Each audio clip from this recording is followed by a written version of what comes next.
Hello students and my dear friends, I am Dr. Shalini Shukla and today is 20th of October 2020 Tuesday.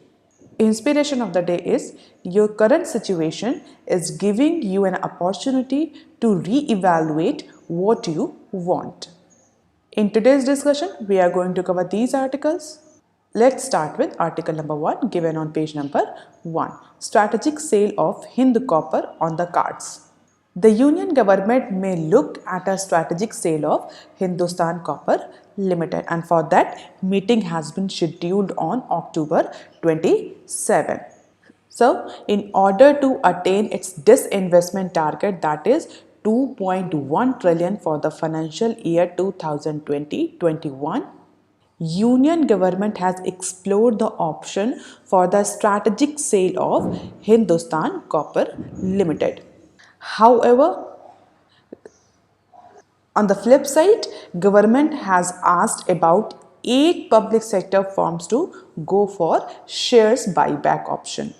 It means one hand government is going for disinvestment, on the other hand it is asking the other public sector firms to go for their share buyback. However, experts are saying that with the current policy framework, it is very difficult for government of India to actually achieve the disinvestment target of 2.1 trillion into this particular financial year because of COVID-19 and other economic related reasons और factors. तो जैसा कि government ने जो decide किया है कि इस पर्टिकुलर फाइनेंशियल ईयर में 2.1 ट्रिलियन अप्रॉक्सीमेटली फंड रेज करेगी गवर्नमेंट ऑफ इंडिया डिसइन्वेस्टमेंट के टारगेट से, ऐसा इस बार के बजट में ऑलरेडी डिसाइडेड था. हालांकि बहुत सारे एक्सपर्ट हैं, उनका ये कहना है this particular ambitious target is actually difficult to attain as per the prevailing economic conditions. और जैसा कि हम कंटिन्यूसली देख रहे हैं, बैंकिंग इंडस्ट्री में भी गवर्नमेंट प्राइवेटाइजेशन में जा रही है, LIC का भी प्राइवेटाइजेशन कर रही है, even numbers of other public sector और state owned entities are actually ready for their strategic disinvestment. अब यहाँ पर एक क्वेश्चन उठता है, एक नॉर्मल टर्म होता है रेगुलर डिसइन्वेस्टमेंट और एक होता है स्ट्रैटेजिक डिसइन्वेस्टमेंट. व्हेनेवर वी से the term strategic disinvestment, does it signify anything else apart from disinvestment? Student, जब कभी भी हम स्ट्रैटेजिक बोलते हैं, strategic itself has a very different meaning. Strategic means a very important और क्रूशल एस्पेक्ट ऑफ बिजनेस. तो जब भी ये बोला जाता है टर्म स्ट्रैटेजिक डिसइन्वेस्टमेंट, तो इसका जो एक्चुअल पर्पस होता है वो गवर्नमेंट उस पर्टिकुलर अपनी पब्लिक सेक्टर कंपनी में जो उसका ओनरशिप का स्टेक है उसको सेल आउट करने जा रही है या उसका डिसइन्वेस्टमेंट करने जा रही है. क्यों? क्योंकि किसी भी कंपनी में ownership is one of the very important factor और द क्रूशल फैक्टर. तो जब बेसिकली अगर आप जितने भी पब्लिक सेक्टर ओन्ड बैंक्स को या पब्लिक सेक्टर ओन्ड ऑर्गेनाइजेशंस को देखेंगे तो वहाँ पर आप देखेंगे कि गवर्नमेंट का जो शेयर है that is more than 51%. More than 51%. इसका मतलब government retain the rights of decision making by having more than 51% share. 100% share होते हैं किसी भी कंपनी में, जिस भी ओनर के पास 51% या उससे ज़्यादा शेयर होते हैं, दैट ओनर और the equity shareholder attains the और reserve the right of decision making. तो जब कभी भी ये टर्म यूज होता है स्ट्रैटेजिक डिसइन्वेस्टमेंट, इसका इंडिकेशन ये होता है कि गवर्नमेंट उस पर्टिकुलर स्टेट ओन्ड यूनिट में, पब्लिक सेक्टर फर्म्स में अपनी ओनरशिप तक को सेल करने वाली है. मीन्स गवर्नमेंट एक बड़े अमाउंट का शेयर स्टेक उस पर्टिकुलर एंटिटी का अपना सेल करने वाली है, जिससे गवर्नमेंट अपनी ओनरशिप भी लेट गो कर देगी. हो सकता है किसी पर्टिकुलर एंटिटी में, पब्लिक सेक्टर ऑर्गेनाइजेशन में गवर्नमेंट का स्टेक 75% तक का हो, 80% का हो, 90% का हो, 100% का हो. तो अगर सिंपल डिसइन्वेस्टमेंट के लिए गवर्नमेंट जाती है तो हो सकता है government in order to raise the fund government may sell 20%, 30%, but that is not called as strategic disinvestment. क्यों? क्योंकि गवर्नमेंट ने उसमें अपनी ओनरशिप रिटेन करके रखी है. अगर 75% की ओनरशिप है गवर्नमेंट की किसी फर्म में और गवर्नमेंट 20% की का स्टेक सेल कर रही है, इट मीन्स गवर्नमेंट के पास अभी भी 55% का स्टेक है उस पर्टिकुलर ऑर्गेनाइजेशन में, उस पर्टिकुलर कंपनी में। इसका मतलब गवर्नमेंट के पास अभी भी ओनरशिप है। तो बेसिक यही डिफरेंस होता है। जब भी स्ट्रैटेजिक डिसइन्वेस्टमेंट गवर्नमेंट करती है, it means government is going for large stake selling, and by that disinvestment government is going to give up its ownership into that organization. So here government is actually planning for strategic sale of Hindustan Copper Limited. It means यहाँ पर बहुत बड़े amount का stake sale government करने जा रही है through disinvestment, और इस बात के चांसेस हैं कि इस पर्टिकुलर कॉपर लिमिटेड में, हिंदुस्तान कॉपर लिमिटेड में गवर्नमेंट अपनी ओनरशिप को भी गिव अप कर दे। And for that NITI Aayog makes recommendation on strategic sale of state owned units to the government of India. Besides, government may or will revive the old strategic sale plan to mop up the revenue. तो इस कोविड-19 की situation में government का revenue already die up हो गया है, जिसको refill करने के लिए गवर्नमेंट हिंदुस्तान कॉपर लिमिटेड या ऐसी ही अदर पब्लिक सेक्टर फर्म्स के स्ट्रैटेजिक डिसइन्वेस्टमेंट के ऑप्शन को अडॉप्ट कर सकती है। और सेम प्रोसेस के लिए नीति आयोग ने भी रिकमेंडेशन दी है कि गवर्नमेंट अपनी कुछ पब्लिक सेक्टर या कुछ स्टेट ओन्ड यूनिट्स में स्ट्रेटेजिक डिसइन्वेस्टमेंट में जाकर के एक सिग्निफिकेंट अमाउंट का रिवेन्यू जनरेट कर सकती है in order to tackle with the problem of revenue dry up. Therefore, government has actually invited or will invite the expression of interest, that is EOIs, for the sale of 26% in BEML next month, along with the transfer of management control, a senior finance ministry official said. तो BEML में next month में 26% का stake government cell करने जा रही है। उस stake के साथ गवर्नमेंट अपना मैनेजमेंट कंट्रोल भी ट्रांसफर करेगी to the particular private entity. The government has 54% stake in the firm, and the plan to divest part of it was given approval over the last 2 years, that is way back in July 2017. And apart from all this disinvestment, government is also considering the strategic sale option for Cement Corporation of India. So currently government is exploring the option of privatization of number of entities, that is Cement Corporation of India, BEML, Hindustan Copper Limited, LIC, Air India. There are number of options, and there are numbers of public sector firms for which government is exploring the option of disinvestment.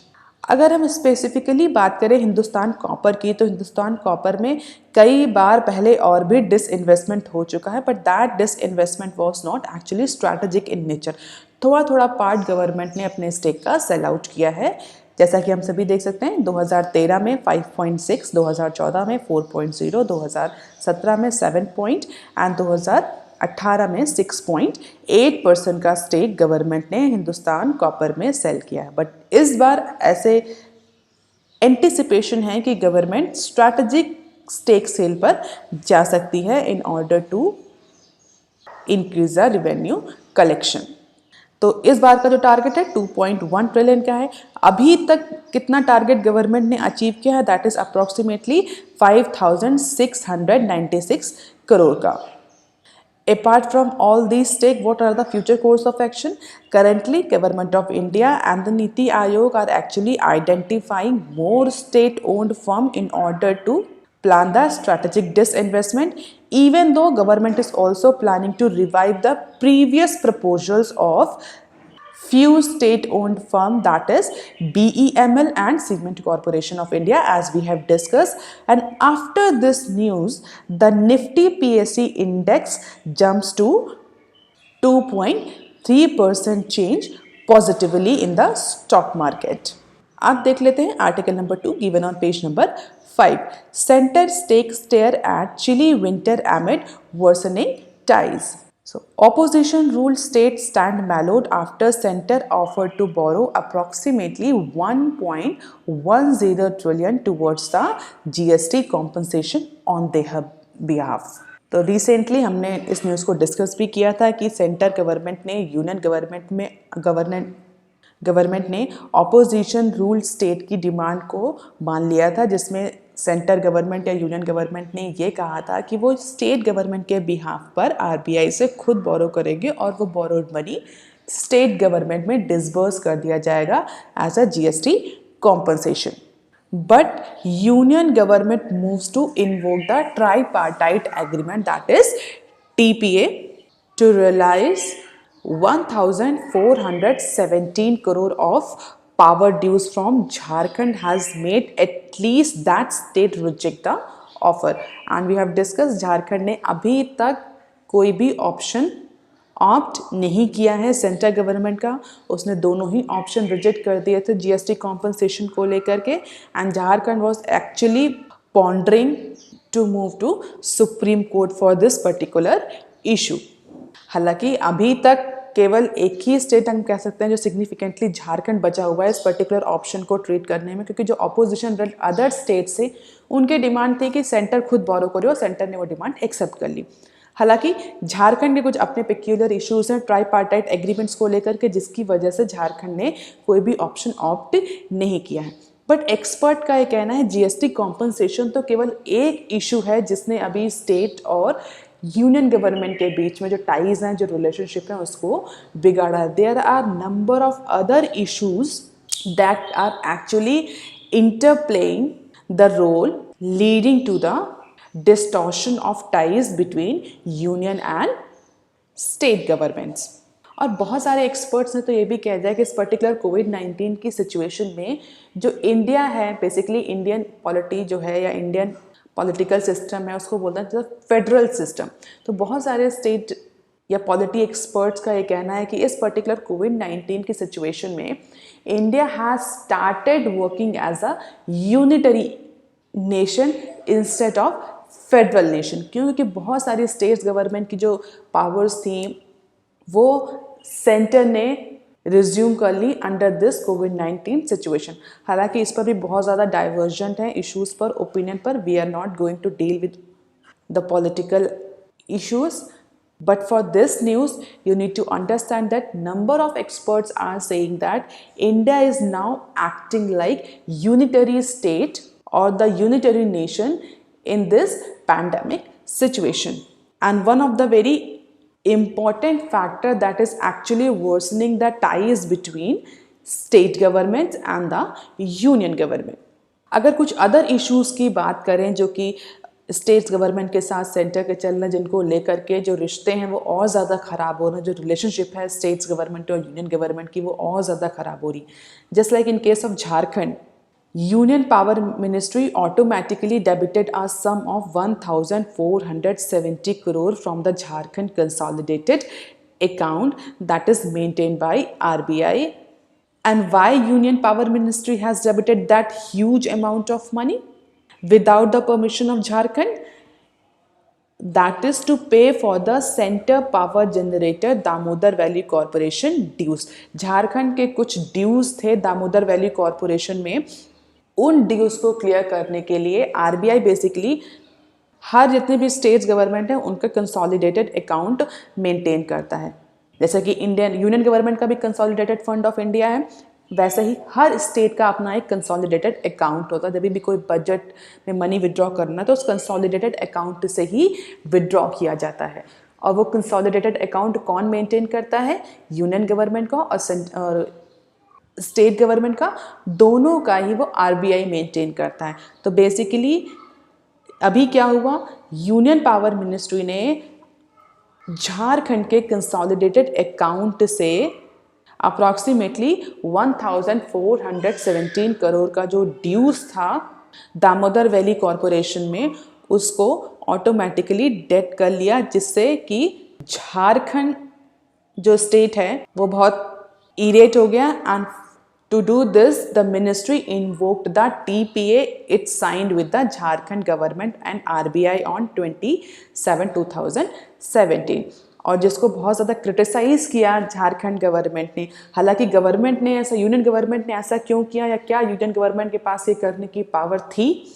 तो बहुत ज़्यादा detail में technical aspects में नहीं जाएंगे हम इसके, सिर्फ इतना जान लेते हैं कि there was a tripartite agreement between government, RBI, government stands for union government, RBI and the Jharkhand government.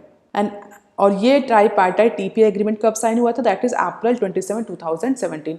As per this ministry invoked this TPA and debited the due amount as the first installment of 5,600 crore Jharkhand owes to DVC।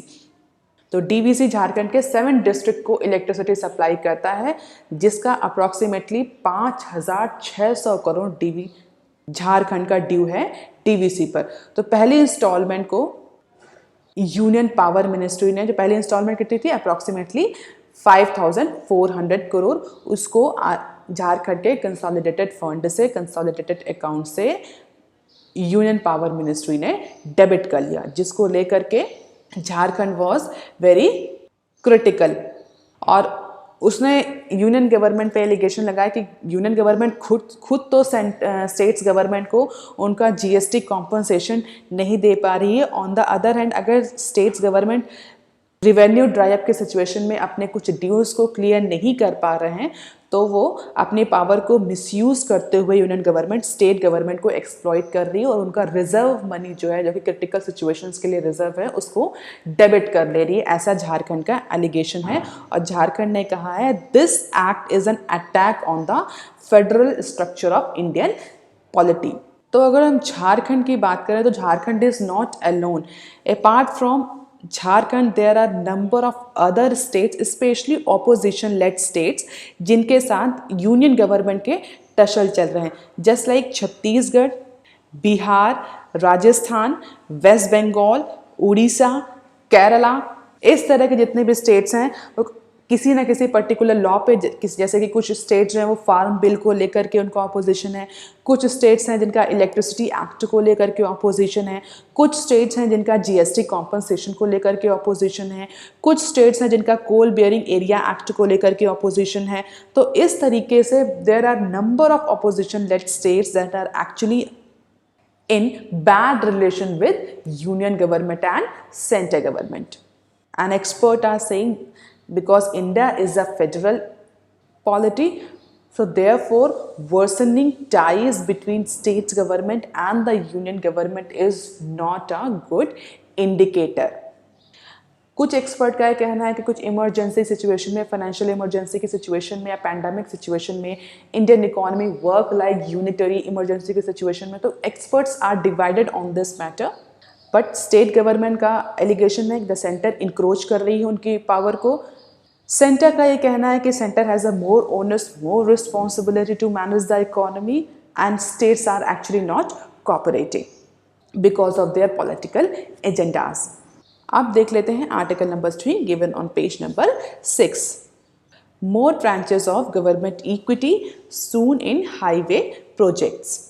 The union government may soon unveil a new set of norms for hybrid annuity model that is called as HUM contract in order to promote the fresh private investment in highways through this route. Students, if you have remember, we have already discussed this hybrid annuity model and we have number of time we have discussed that currently construction and infrastructure related projects or the contractor that are actually involved into these types of projects are suffering from the financial distress situation because of the liquidity issues। और कई बार government ने बहुत सारे rules में change किया है, बहुत सारी गाइडलाइंस, न्यू गाइडलाइंस के साथ या न्यू रिलैक्सेशन के साथ गवर्नमेंट आई है पिछले कुछ महीनों में in order to infuse the investment और in order to ensure the liquidity into construction और infrastructure related project. If you have remember we have discuss hybrid annuity model और इसके जैसे ही हमने और भी मॉडल डिस्कस किए थे कि एक हम मॉडल होता है, PPP मॉडल होता है, एक बॉट मॉडल होता है, BOT bot, build operate and transfer. तो जब भी इंफ्रास्ट्रक्चर रिलेटेड या कंस्ट्रक्शन रिलेटेड स्पेशली हाईवेज के जो प्रोजेक्ट्स दिए जाते हैं कॉन्ट्रैक्टर को, तो वो डिफरेंट मॉडल्स में दिए जाते हैं कि कौन कितना पैसा कब लगाएगा। तो हाइब्रिड एन्युटी मॉडल भी उसी तरह के मॉडल का एक टाइप है। टर्न की प्रोजेक्ट्स होते हैं, बिल्ड एंड ऑपरेट मॉडल्स होते हैं, हाइब्रिड एन्युटी मॉडल्स होते हैं, ट्रिपल पी है, तो ये सारे आपने नॉर्मली सुने होंगे। तो यहाँ पर एक्चुअली हम मॉडल की बात करिए तो हम थोड़ा सा हम मॉडल को समझ लेते हैं। बेसिकली जो हाइब्रिड एन्युटी मॉडल है ये कैसे काम करता है। HAM contracts are the project that are partially funded by central government. HAM projects में या हम एन्युटी मॉडल जब भी गवर्नमेंट हम के थ्रू किसी पर्टिकुलर प्रोजेक्ट को डेलीगेट करती है, किसी पर्टिकुलर प्रोजेक्ट को देती है, तो इस मॉडल में इनिशियल जो पेमेंट होता है वो सेंट्रल गवर्नमेंट करती है। Approximately 40% equity in the project are actually pumped by central government and the remaining is 60%. 60% finance are actually arranged by developer or should be arranged by developer through the mix of equity and debt, that is up to the conviction of developer. तो initially 40% का जो investment है वो government देगी, इसके बाद जो remaining finance है वो डेवलपर को अरेंज करना पड़ेगा through the mix of debt and equity. इसीलिए इसको बोलते हैं hybrid annuity model. And it is learned that the fund that government releases to the companies under HUM would now be given in smaller tranches but at a higher frequency. Recently government ने क्या किया था कि जो ये 40% का equity है जो फंड रिलीज करती है गवर्नमेंट ने इसको छोटे छोटे ट्रांचेस में डिवाइड कर दिया था, बट इसकी फ्रीक्वेंसी बढ़ा दी थी। क्यों? क्योंकि गवर्नमेंट ने देखा था अगर इनिशियली सारा मनी या इमीडिएटली जो इकट्ठे पूरा सम मनी अगर गवर्नमेंट रिलीज कर रही थी, that was not effectively being used by the contractor. और लेटर सिचुएशन में जो कॉन्ट्रैक्टर कंपनीज होती थी वो फिर से फाइनेंशियल ड्राई अप की सिचुएशन में आ जाती थी, जिसकी वजह से गवर्नमेंट ने जो फंड रिलीज का जो तरीका अडॉप्ट किया था वो small tranches but at a higher frequency. For instance, if a company was getting 5 equal installment amounting to 40% of the project cost, it would now be 10 equal installment through the overall amount would be the same. पैसा 40% का ही government release करेंगी, but उसकी frequency बढ़ा दी और amount कम कर दिया है। जैसे कि एग्जाम्पल मैंने अभी बताया, अगर 40% प्रोजेक्ट की कॉस्ट आ रही है तो गवर्नमेंट क्या करेगी, उसको 40% को 10 इंस्टॉलमेंट में डिवाइड कर देगी और 10 इंस्टॉलमेंट में कॉन्ट्रैक्टर कंपनीज को वो पैसा रिलीज किया जाएगा, जिससे कि इमीडिएटली जो मनी पंप करने का गवर्नमेंट पे बर्डन आता था वो भी नहीं, और जो इनएफिशिएंसी होती थी, जो करप्शन इन्वॉल्व होता था लार्ज सम मनी में, वो भी रिड्यूस होगा। तो हम मॉडल के थोड़े से बेनिफिट्स ज़्यादा थे in comparison to the other model, but इसमें भी कुछ लिमिटेशंस होती हैं जिसकी वजह से government time to time HAM model के भी कई सारे रूल्स रेगुलेशन को रिवाइज करती रहती है। तो बेसिकली आज की न्यूज़ में क्या है, आज की न्यूज़ में गवर्नमेंट ये जो ट्रांचेस है हाईवे प्रोजेक्ट्स के, इनकी फ्रीक्वेंसी और बढ़ाने जा रही है, इनका अमाउंट और बढ़ाने जा रही है, जिससे कि जो प्रोजेक्ट्स ऐसे कंस्ट्रक्शन प्रोजेक्ट्स, हाईवे प्रोजेक्ट जो कि हॉल्ट पड़े हैं बिकॉज ऑफ द फाइनेंशियल और द लिक्विडिटी डिस्ट्रेस सिचुएशन, वो वापस से रिज्यूम हो सके। All these are the key feature of HAM models that you can go with. और जो सबसे इंपॉर्टेंट पॉइंट आप यहाँ पर ज़रूर देख लीजिएगा, अंडर हम model the toll collection shall be the responsibility of national highway authority of India. Contractor यहाँ पर टोल कलेक्ट नहीं करेगा, just like bot model, build operate and transfer model या अदर पीपी मॉडल जो हम अडॉप्ट करते हैं, उसमें इनिशियली कुछ टाइम तक जो कॉन्ट्रैक्टर कंपनी होती थी वो टोल कलेक्ट करती थी। लेटर ऑन जब उसका खर्चा निकल जाता था, प्रॉफिट निकल जाता था, तो वो पर्टिकुलर प्रोजेक्ट गवर्नमेंट को हैंड ओवर कर दिया जाता था। But under this model the toll collection shall be the responsibility of government owned और NHAI ऑर्गेनाइजेशन। अब देख लेते हैं some other news clip.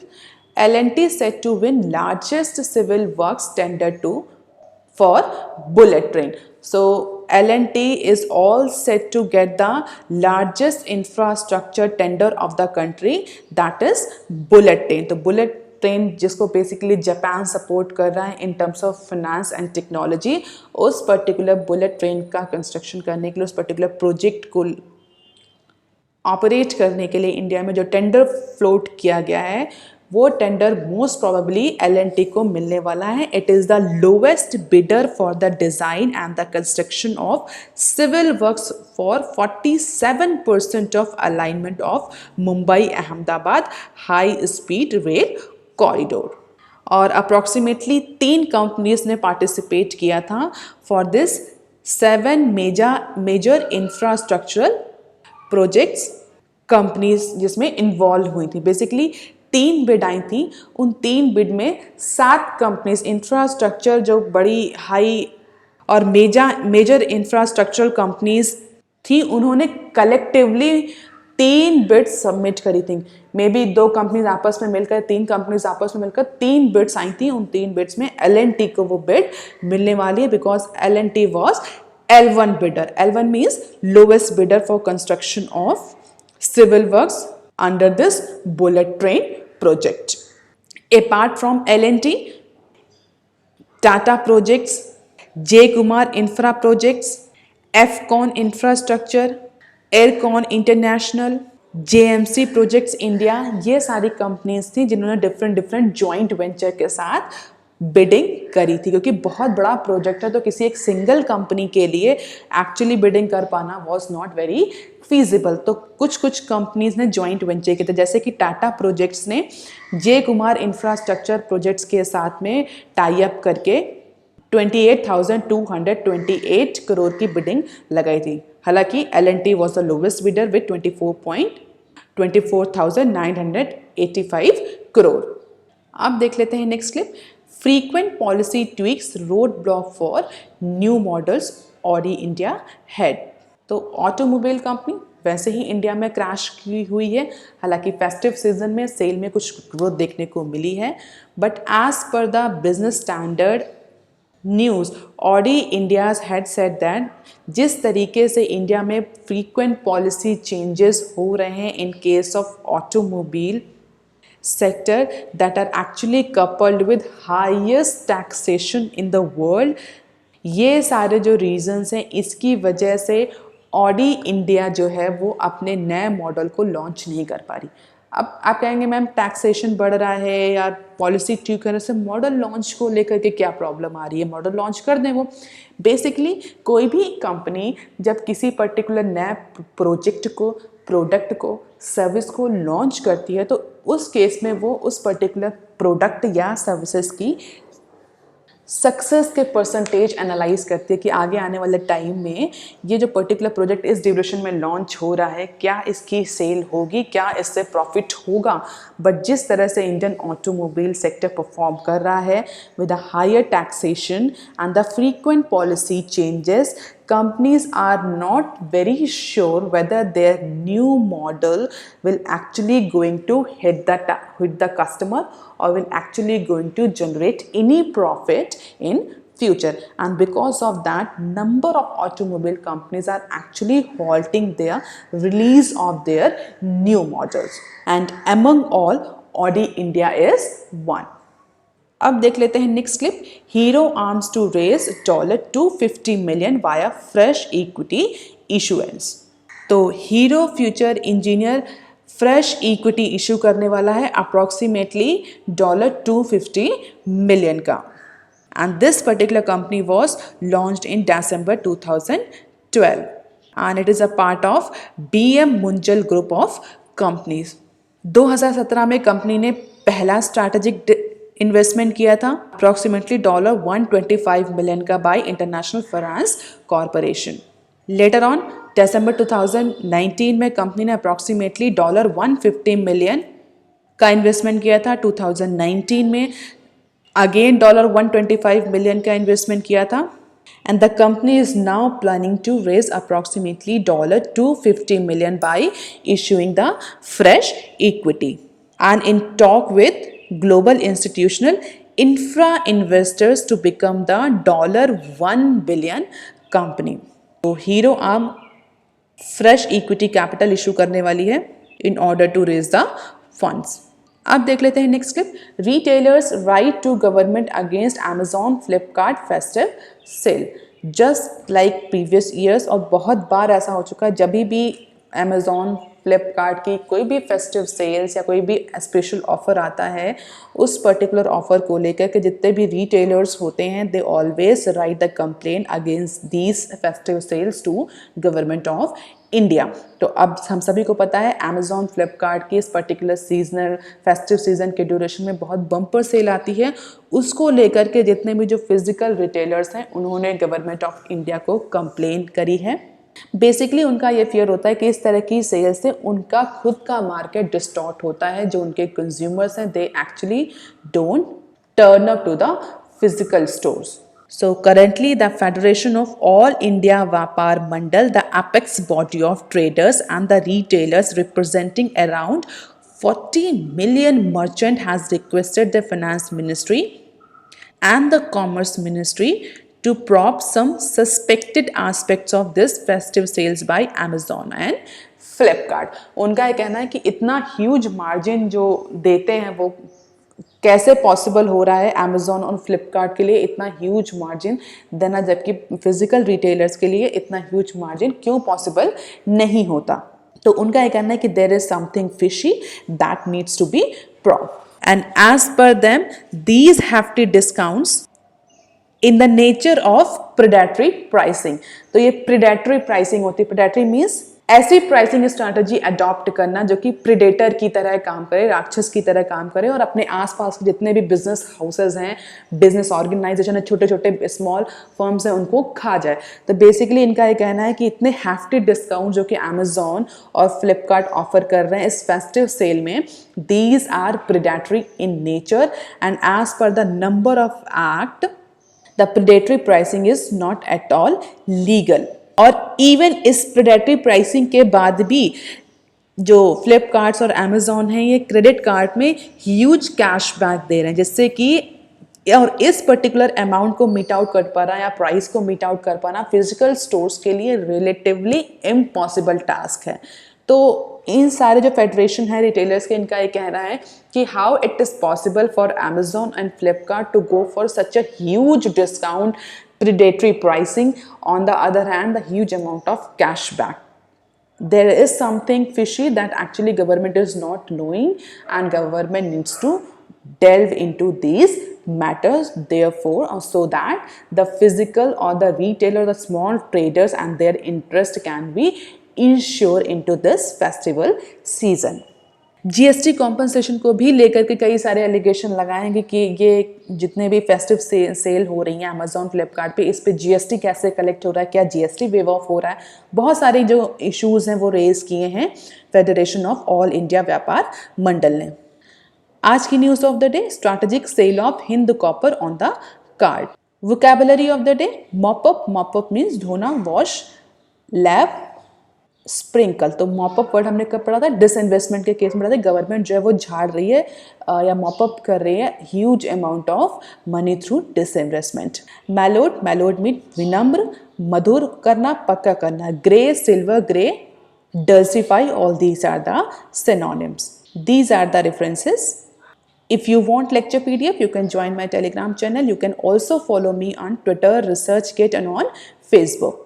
That's all for today, student. If you have any query and suggestion, write down comment section below. Please like, share and subscribe. Thank you.